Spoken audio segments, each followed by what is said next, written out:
Okay, good morning, Kona, and everyone listening and watching at home. Thank you so much for joining us for episode 4 of our We're Back Bitches, Kona special edition.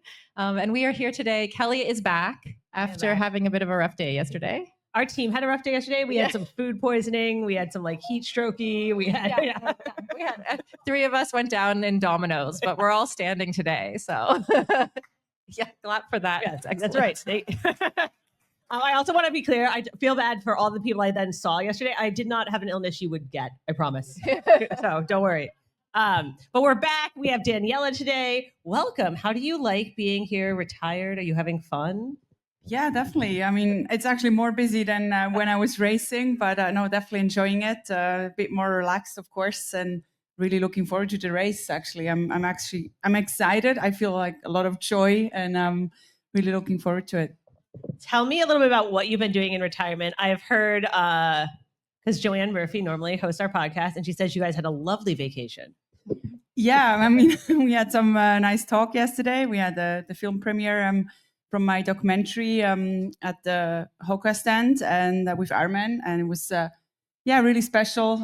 Joanne did ask me some questions, and lots of people showed up, and I feel special to show a little bit my journey and also what I've been up to in the last year. Yeah. So for those who don't know, Daniela announced it's a film, right? Yeah. Yesterday. And there was did anyone see the preview that at the expo? Yeah. Amazing. So tell us, I'm really curious why you chose that topic, like the topic of life after sport. Yeah, I think it's an important topic. Not so many people talk about it. It's, you have all that focus on the career, but also life after. It's can be a little bit challenging and also scary to do the switch. And how it started, actually, it was just a friend of mine had coffee in Zurich. And he did my first documentary when I was 15 years old for the national TV. And we were chatting, and I was talking about all my projects I'm doing. And he's like, yeah, we should do a documentary about you. And I was like, I don't know. I mean, it's not like it's that special what I do. I just do some things. And he was really keen to do it. And then so I went to my sponsors, and we brought together the financial part as well, because it's quite a big project. And then we made it happen. And I hope I can inspire maybe some people that it's possible, after the career, you can still have another career. Mm-hmm. And I think like it's Hawaii. Yeah, trucks in Kona. Yeah.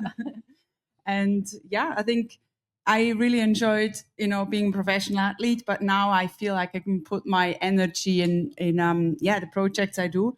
Mm-hmm. And I think you learn quite a lot through sports, and I think it's one of the best teaching methods. And I feel a lot of things like pressure or keep pushing is definitely something I definitely learned through sports. Yeah, and we want to ask you what you're up to now, but first I need to know, what documentary did you do when you were 15? Were you also like, oh, my first documentary? It was just, I think it was a documentary from the national TV about young athletes coming up. So I was featured as a talent, and it's pretty funny when you see this old footage.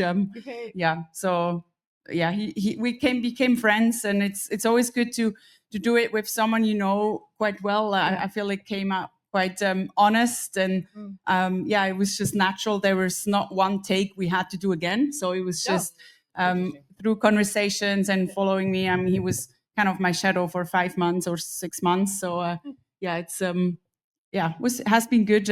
Also, of course, you always feel a little bit watched, but it's part of it.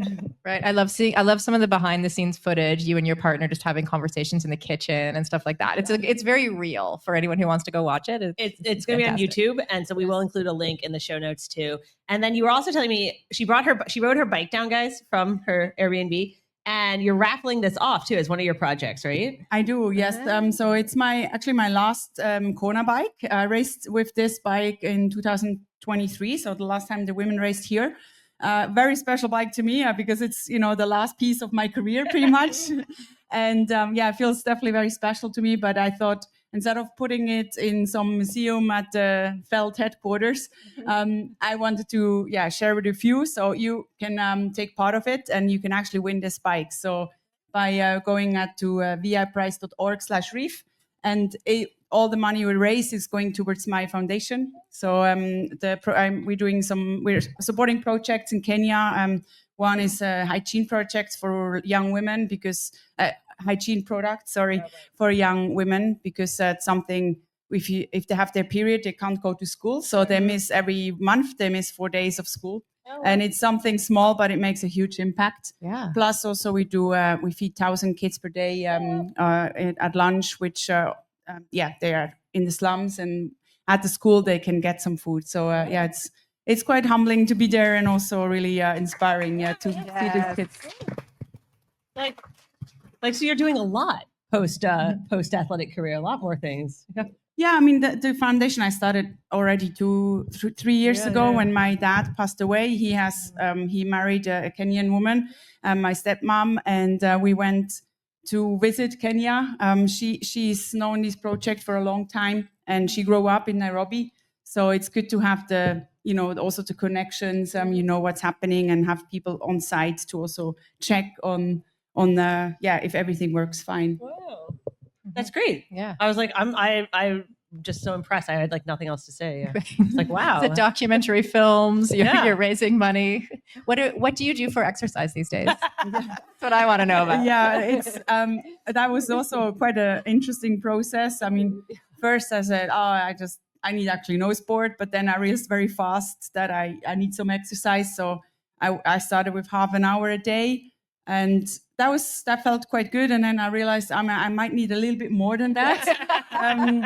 So I tried to do an hour a day, and I mean, I've been really busy, so sometimes I can just literally just do 20 minutes, but I try to do something every day, but not too much anymore. Like it's between 20 minutes and 1 hour. Oh wow. Yeah. Okay, so when a 10-time world champion has just 20 minutes to train, what does she do? Well, also maybe it's because I still need a lot of sleep. That's actually interesting. So I don't know. I still struggle like sometimes to get up in the morning. It's never been my favorite part of the day, even as an athlete, where there you have to kind of push yourself out quite early. But now it feels a bit more relaxed because I don't have to go 40 times 100 on 120. I can just sit in the office and chill a bit. I do actually go to an office, just also because I want to learn a little bit more about just how you actually work, like proper work. And it's really interesting. I'm working at a startup. It's called Mover. It's a loyalty program for sports. So they reward you for being active. Yeah. And our goal is to motivate people to be more active. And it's really cool. I'm involved in the ambassador program. Yeah. And so I just sit there for 8.5 hours and have some drinks and whatever, like at lunch and some. This is work, right? That's right. Yeah, no, it's fun. I mean, I enjoy to also see the other aspects, and I mean, with Feld also I do quite a lot. Okay. I'm involved in the new development of the new time trial bikes. Also, I'm actually responsible for the sales in Switzerland. So I've been hopping through, like from dealer to dealer, and trying to convince them to get them back in their shops, because in Switzerland we had no shops for a while. Yeah. So it's been really cool. Lots of different things and learning a lot. I feel like usually when we talk to a lot of athletes who are retired and they're like, oh, I'm really busy, I'm coaching. This was a lot. Yeah.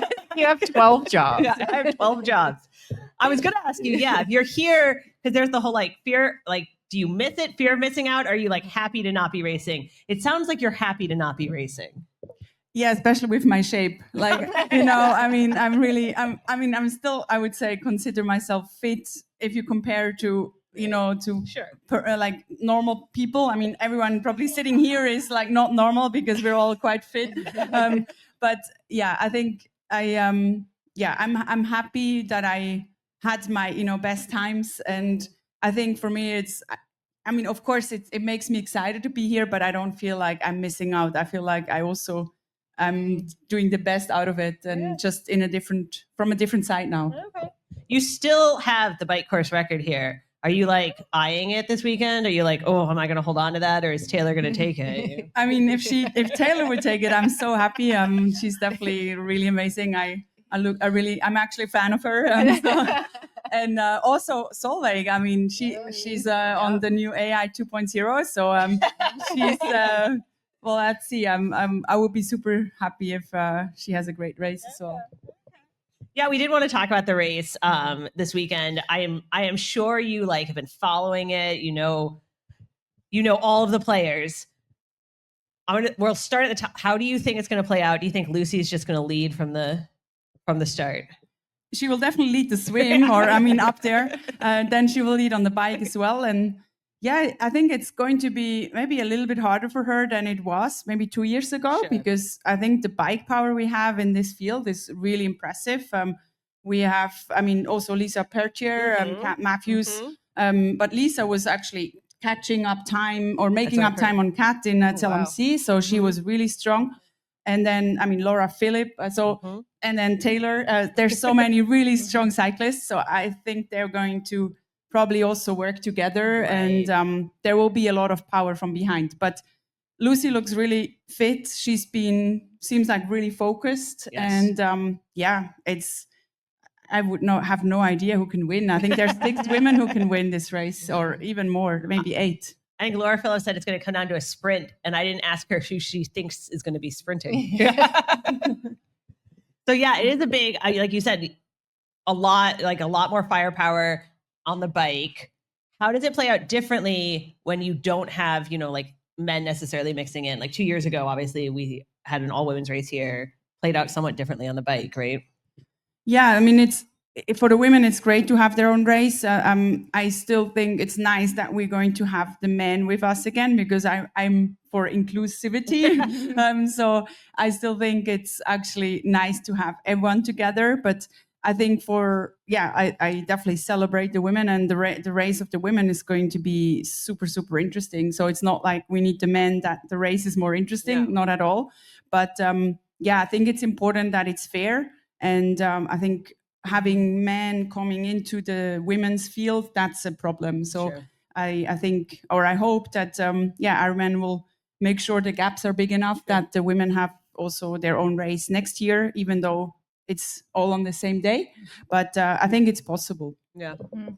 I feel like when we had all the women and there were like penalties became a bigger impact, drafting became a bigger issue, right? Like, because it got more. The race just plays out slightly differently when you don't have sort of some age group men picking up with the back of the race, and pulling some women forward and stuff like that. So I feel like a lot of the women afterwards said that exactly. It was, and it gets harder, right? Because there's just like less people. Yeah. The age group men should not catch the women, so that means the gap should be big enough. Yeah. So we're thinking Lucy comes out to swim. Maybe there's a couple women who could stay with her, Haley or Steph Clutterbuck. But then we are going to see this big group trying to catch her. Laura Phillips said, as long as she has 5 minutes, she thinks she can make up 5 minutes. Would you agree with that? I made up 10 minutes one year. She told me. So, she was like, well, Daniela made up 10. So and I think Laura is pretty strong on the bike too. But Lucy is as well. So I think in the end, the race is not going to be over after the bike as well. So I think that it could be possible that we have some women running together, head to head or shoulder on shoulder, and that would make it quite spectacular. I think. I think it's hard to say. Lucy has shown some really strong running as well in T100 races. So it's hard to know if she's going to be as fast or as strong over the full distance on the run. And Laura, what she did in Ironman Hamburg, also Kat. The two were running incredibly strong, and they also both really strong in the heat. Do you think it's going to take a run course record then? Because the run course record is like 2:48 here, and Solveig was like, "Oh, I've only ever run 2:46. Maybe I'll run a 2:46." And I was like, "Oh." To be fair, you said that, not her. I was like, "Wow, that's very confident." No, we were joking. That's the only speed she knows how to run. That's all she's ever run. So, I think the run course record will be broken. maybe also the bike record. So yeah, the level this year is really, really, really high. Yeah. And I mean, Laura and Kat, but also Solveig, I mean, their running is really like another level higher than they were 2 years ago. Sure. And then you have obviously runners like Chelsea or Tamara even could come from further back. If Chelsea's within, 5 minutes off the bike, it's also like, watch out. Yeah, I think it's also with Tamara, like depending on where she plays out. I think if you come out in the swim, you want to be like somewhere in the mix, but it can be also an advantage if you can do your own race, and especially if you have these groups with potentially, penalty like danger, and also, if there's a group, some might really push themselves hard. Right. Could also imagine India Lee or like Lisa Pertier really going hard on the bike. But also Kat. I mean, she's also known for just not holding back. Yeah. And so it could mean that the bike, like some of them might explode as well. Yeah. What advice would you give them? Like if they were here right now, what advice would you give the pro women racing? I don't think they need advice. I mean, they have all their own strategy, and definitely you can't give advice to all of them because there's different. As a monolith. I mean, yeah, beat itself out, or how do you call it? Like just go hard, I guess. Yeah, I mean, I guess this race it's about being strong and also risking something because it's the World Championship. You have to risk something, but it's also about playing smart and have some patience. Right. And I think we've seen it so many times it's not over until it's over. It's just, it can still happen. 3K, on the last 3K on the marathon. Laura thinks it's coming down to elite drive. So who knows? I mean, that's actually a good attitude. So she's ready to battle it out until the end. So that's a good attitude. And when you were out there, how did you know when to hold back and keep your own race and when to go? Like, did you have an instinct about that, or did you have a plan ahead of time? Yeah, I think you can have a plan, but most of the time the plan doesn't work out like you actually think it's going to work out. So you might as well also have a plan B, C, D, and then it's going to be something else going to happen. So how I did it, I always imagined all the bad scenarios, and if I was ready for that, they didn't come. So I always, I mean, it's a bit, it sounds like you're preparing for, like you're thinking negative, but I just wanted to be prepared for every bad situation. Although I wasn't prepared for the jellyfish. I was about to say, we went, India Lee got stung by a bunch of jellyfish when we had visited her the other day. And we were like, well, Daniela won when she was stung. So you'll be fine. Yeah, but I think in the end, it's really also adapting to the situation. So making all the time the best out of that situation. And no matter if there's a cramp happening or, some energy problem or stomach issues, you just have to deal with it and make the best out of that situation, and you can still win a race with stomach problems, but you just have to, I don't know, just dig deep, I guess. I've actually always wanted to ask you about the jellyfish year because sometimes we were talking about this earlier, like sometimes when someone gets stung by a jellyfish, they drop out, right? So what did you experience? Did you did you know you got stung, and then did you feel badly during the race? I thought I was dying. I think the biggest problem was I wasn't sure if I was allergic. So I got stung, and then I didn't really have much time to think. It was like 30 seconds before the start. And so I think my first thought was, okay, that's not good. And then maybe the second thought, like a second later, was maybe it's going to fire me up. So I just always try to think positive. And as I started swimming, the more I pushed it, because it was under my armpits, or how do you call it, my armpits. The more it started to burn. And so there was a moment where I quickly checked just if there's some lifeguards, because I wasn't sure really if it's dangerous. So I checked if there was someone. I saw a lifeguard, and from there I was like, okay, I'm not going to die. He's going to take me out in case I pass out. And that actually helped me a lot because I felt like more safe. Right. And then it was that moment of thought, like, okay, this is really not good. I'm really struggling. And I thought, okay, do I stop now and go to the hotel and cry?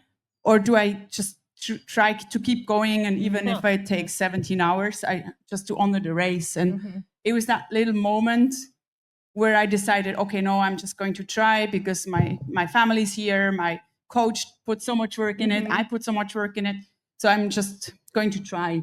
And yeah, I'm really glad I did try because it was, I would say, the best race of my life. And I think from the time where I just put my energy on just focusing on finishing the swim, it was much easier. So once you put the energy on your progress instead of deciding what do I do, it's much easier. So I think from that moment, I just tried to tick the boxes and get out of the swim. And then, I mean, yeah, on the bike, we know the story. Suddenly it clicked and I was on fire, literally.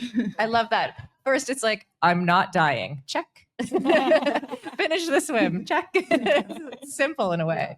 Yeah. It turns out, like last year, I mean, you were here last year, a ton of the pro men got stung right before the start. And it turns out that they do come in like you can look up when there's going to be more jellyfish in Hawaii because they come in waves based on currents and temperature. Anyway, they were here earlier in the week, so I'm kind of hoping the pro women are good and they're gone now. Yeah, Yeah, that's my hope. I hope it too for them. Yes, for them. Yeah, it's not a nice experience, but yeah, if you're not allergic, I guess it's just temporary pain. And in the end, yeah, it didn't it was just really hard not to know what's happening. Sure. And I remember when I got out of the swim, there's even a picture.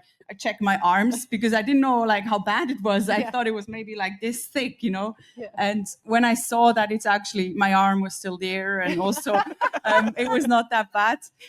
It gave me confidence that it's okay. There you go. You did kind of ruin getting stung by jellyfish for the rest of us because I was talking to Lauren Brandon once. And we both dropped out of races, and we were like, well, Daniela did it.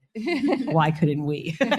Yeah, I mean, there's different situations. If you're allergic, maybe see a doctor. It's more healthy. All right, so assuming they don't get stung by jellyfish, they all get through the swim, they get out on the bike, we maybe come down to the run. We've talked about like all the big names, right? I'm trying to think there's so many debuts this year. We've mentioned Solveig, but there's also like a third of the women's field is first time in Kona. We have like Holly Lawrence. We have Tamara we've mentioned. Marceline. Well, I guess this is her Kona debut, even though she was fourth last year. And I feel like we don't even know what's going to happen because there's just so many new names, unknowns. Yeah, it's widely open. I agree. And that makes it interesting, right? It's in the end, this race here is always open. So many things can happen. And even the best and can just have a bad day or just the wind, the heat can really get you. So they have to really focus on ticking the boxes and get everything right. But we might definitely see some surprises. And I mean, also Holly Lawrence. I mean, she was in altitude very long, came in late. There's different approaches how to do it, and so you just don't know how it's going to play out. Yeah, she did the come out to Kona for training camp and then go home for like 2 weeks and then just got here yesterday, I think. So. Yeah, I mean, with the altitude, you either want to be early, like 3 weeks, or then it's like 3-4 days. So that's definitely one way of doing it. Yeah. Where will you be on race day? Are you going to be out there on the Queen K yelling at them, or what's your plan? I'll be a little bit all over the place. I'm doing some commentary for Ironman, so I'll be on the boat in the morning. I think I have my first interview at 5:25, so I might have to get up earlier than on race day, and like when I was racing myself. And then a bit of commentary for the German TV, and of course I'll be cheering also. Yeah, might be on the hill. It's always a good spot. And then on the bike, I need to see if I actually make it on the course. Probably not, because I have slots every hour or two. Oh, to talk. Yeah. Mm-hmm. You don't have to tell us there, but do you have like people that are your secret favorites that you like cheer harder for? You don't have to tell us their names. Yeah, I mean, they all work so hard. Yeah, so I think whoever wins deserves it, because you can't cheat this race. You know, you have to do it yourself. And it takes so much effort, and it's so much, like, you put so much work into the preparation. So yeah, I mean, whoever wins will deserve it. And it's really hard for me because there's really nice women out there. So I mean, I'm friends with most of them. So I think we have some really great champions who could do the double. So that would be really cool. But also, it's kind of nice also if there's a new one. So it's, I mean, if Taylor could win, but also Solveig Yeah. But I mean, and all of them, they're really amazing women, and they all deserve it if they're putting it together. And whoever is first, yeah. I do feel had like to all the work. women are friends, right? Is that just in my? I feel like everyone's friends. No, not. I mean, not everyone. Just friendly. Well said. Fair, fair. Okay. I won't ask a follow-up question. It's fine. What we have been asking all the pro women what they want us to yell at them when we see them on the race day. What did you used to want people to like? Do you want positive encouragement? A lot of them have said, "Tell me everyone else looks terrible." Did you want negative encouragement? Like, what do you want people? See, that shows how friendly we are. Yeah, I mean, if you tell me I look good and I feel like really bad, that's always is something. I mean, they mean it well, so it's also okay. But I always liked splits. I liked facts. Give me like positive facts. You're catching up. You're 2 seconds faster than this person per kilometer. But that's really hard splits to give because you have to actually do the math. So if you don't know what to say, I would definitely just say, yeah, I mean, you're doing great. Yeah, that's a bit average. Just say, I mean, also remind them what they did. You worked hard for this, so now go for it. So remind them on their why, and also that it's their time, because if you get it, like, it's life changing. If you win this race, it's life changing. So it's definitely something on the line. Yeah. That's what I used to tell when I was coaching. That's what I used to tell everyone. Like, you only get one race day. Today is the day. So keep going. Don't tell that to them before the race, because it's going to be really nerve wracking. So just during the race, because then you don't really have the nerves anymore. Exactly. Does anyone have questions for Daniela? I want to know, post racing, what's your new bucket list? Yeah, that's actually a difficult question. I mean, I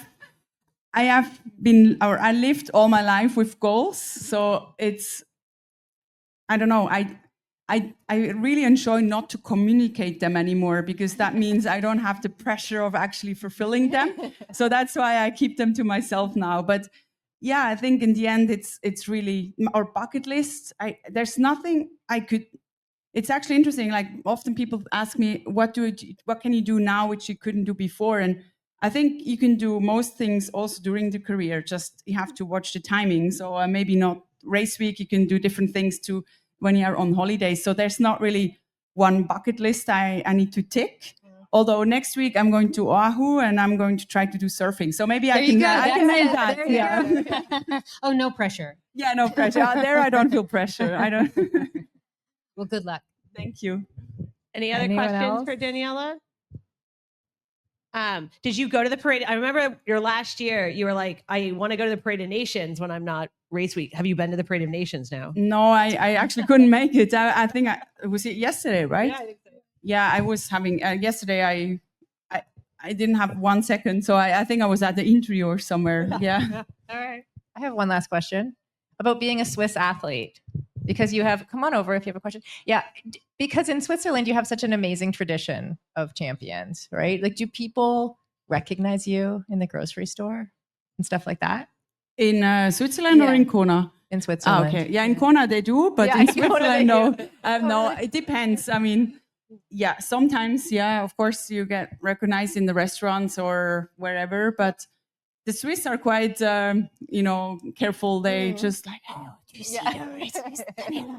But so you do get recognized. Yeah, they do, just but they don't come over. Yeah. Yeah, or sometimes they do, but no, it's nice, and there's both sides. In one way, sometimes it's really nice. You make some really nice conversations, and I mean, if you can change someone's life and they're like looking up to it, it's definitely special. Of course, there's also, if you're on a date and with your girlfriend, and then they come up and like, hey, can we take a picture? And then it's maybe not the best timing, but yeah, that doesn't happen much. Right. You have a question? Oh, okay. Hi. Post being retired, how has things changed for you and your partner, in terms of what you're enjoying doing together, or how you're spending your time differently? Yeah, it's actually, I thought I would have more time, to be honest. So it's not like I have so much more time, but definitely we have more flexibility. So it doesn't matter if it's like on a Friday or Saturday or Sunday, I'm more spontaneous. I can do also maybe once a more late night dinner because I don't have to get up really early in the morning. And so I definitely feel that makes it a bit more relaxed. Or like we went on holidays during summer, which I never could do ever because normally from pretty much December till Kona, for me, it's just training. So that I really appreciate. We had some holidays in Burgundy, which was really nice. Hi. Hello. You are my inspiration, by the way. I just want to say that. Thank you. Do you have any advice for age groupers, first timers in Kona? Yeah, I mean, I would definitely say be proud that you made it here because it's already really a big achievement. And if you're out there, just really also appreciate the moment. It's to be here. It's really a privilege. It's such a special race. So even it might get hard sometimes. It's definitely warm and windy. Just make sure to also soak it in. I think it's really important. And if you want like more technical, or more tactical approaches or like concrete tips, just make sure to cool yourself on the run, especially, but also on the bike. And don't fight the wind. Just accept that it's there, accept that it's hot, and everyone is going to be suffering at one point. But just, try your best and always think positive. So the next aid station always is coming. So just think about the next aid station. Hi, Daniela. Hello. I know I always follow you. I'm a big fan. Now on this side of your career, looking back on your racing, is there anything that you would have done differently now knowing what you know? Yeah, good question. Actually, no, I would not have because I think all the mistakes I did were for a reason. So I think I definitely, you can learn a lot from bad days, from mistakes and bad decisions. I think I was quite lucky that I often had an opportunity and I took it. And then maybe for a while, I might have been in the wrong direction, but then you change it again. And I think there's no wrong decisions. It's as long as you learn from your decisions and from your experience. So I think all bad moments, or maybe like a race where it didn't play out, or like, for example, 2014, I had sparkling water at one of the aid station because I thought it was going to be refreshing. And about 4K later, I bonked because obviously I didn't have any energy. So maybe I could have done that different. But I think that race taught me, you need energy. You need to really get your nutrition fixed. And then a year later, I won. So I think it helped me to really know what I need to do as a nutrition side. It seems like now we have a bunch of questions. All right.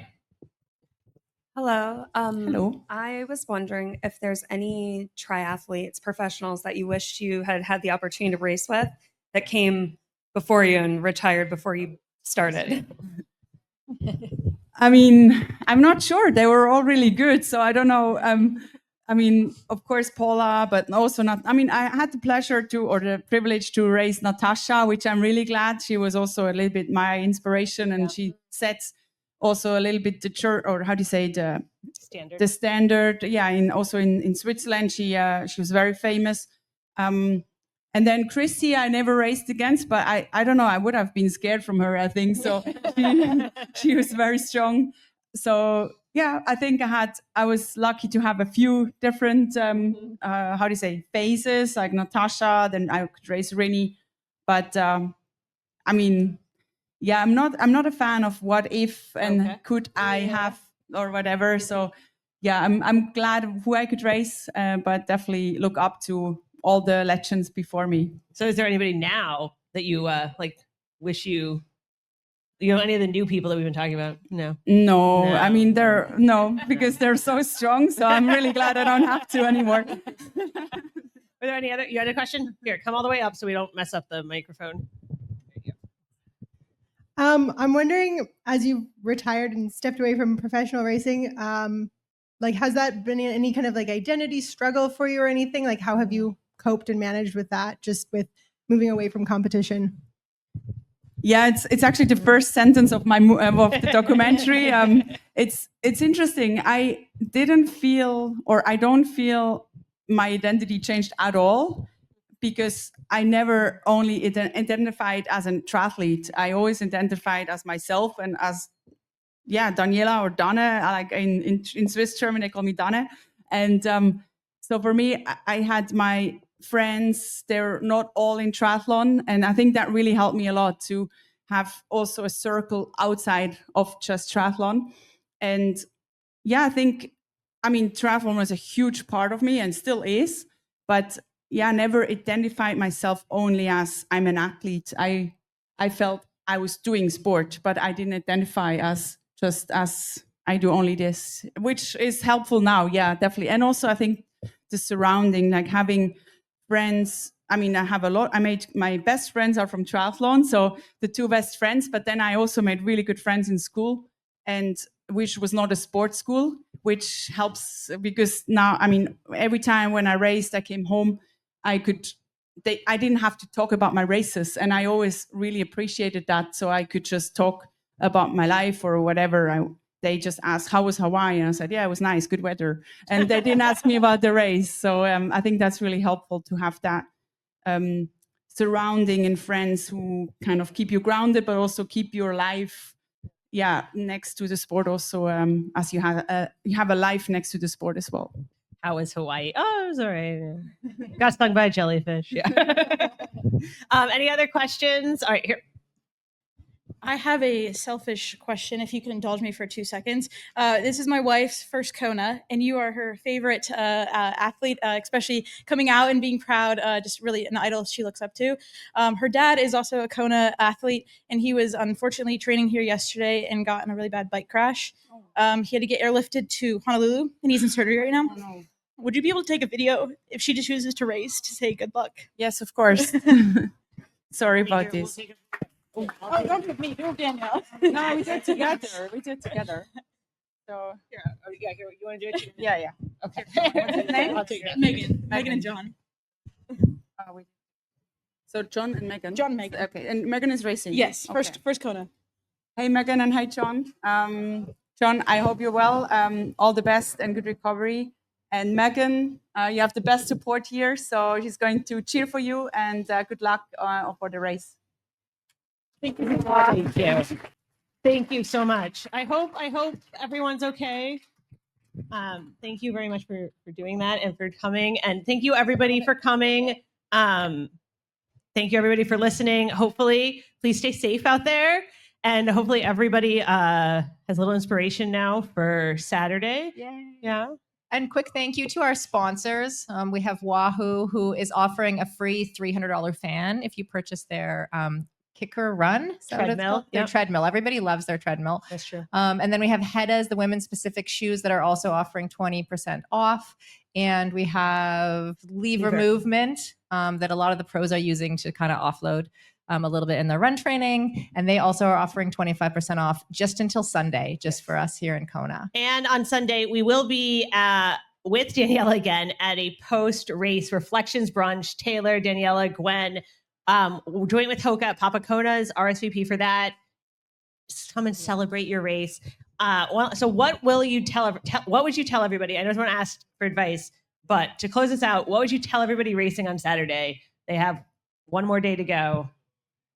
Yeah, put your feet up from now, and then enjoy the race. I mean, what a beautiful island, what a beautiful race. So much history happened here, and you're part of this. So be proud that you're here, and embrace it, and just support each other, cheer each other on in bad moments, because there might be one or two bad moments in there. It's a long race, but you can do this. Thank you so much, everybody.